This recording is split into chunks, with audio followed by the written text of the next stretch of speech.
Es jums visiem sameloju. Tā vismaz daļa cilvēku manos komentāros apgalvo. Bet par ko konkrēti? To es jautāju tiem komentētājiem.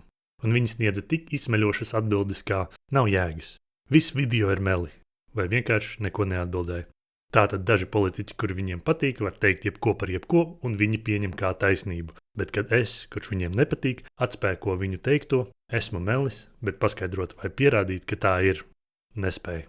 Vēl viena taktika šiem cilvēkiem ir sākt runāt par kaut ko citu. Piemēram, es atspēkoju to, ka Stambulas konvencijā ir panti par dzimuma identitātes uzspiešanu, jo tur nav. Un viņi sāk runāt par to, ka Latvijas likumdošana jau ir sakārtota vardarbības sodīšanai. Atgriezties pie video tēmas, protams, nevēlas. Viņu mērķis nav domāt un analizēt informāciju. Viņu mērķis ir gūt piekrišanu, bet ne jau lai viņi piekristu kādam, bet lai kāds piekristu viņiem. Nedod Dievs, kāds runā par tēmu, kas viņiem neinteresē. Kad visas šīs lieliskās taktikas izbeidzas, tad sāk baumot par to, ka man kāds maksā par šiem video. Visticamāk, jo nespēja iedomāties, ka kāds kaut ko sabiedrības labumam, manuprāt, darītu par brīvu un no savas vaļas. Laikam jau paši neko sabiedrības labumam nedara, it īpaši par brīvu, un komentārus par tēmu atstāja tikai tāpēc, ka kāds samaksāja. Kāpēc gan citādāk viņi atstātu vairākus individuālus komentārus pie viena un tā paša video? Pie reizes, kad viņiem prasa, cik viņiem samaksāja par komentāriem, viņi nenoliedz, varētu pat domāt, ka apstiprina to.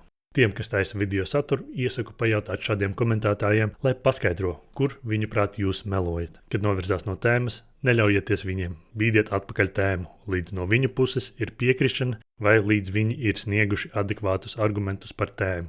Paši parādīs savu stulbumu.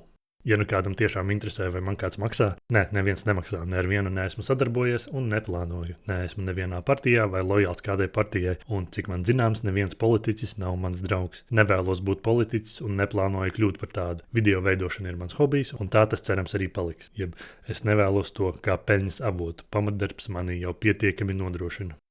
Starp citu, es patiesi kļūdījos savā video, bet pat to neviens no šiem cilvēkiem neuztvēra. Teicu, ka protests būs pie Saeimas, bet tas bija doma laukumā. Pavirša kļūda. Man nav laba attaisnojuma. Atvainojos, centīšos būt rūpīgāks.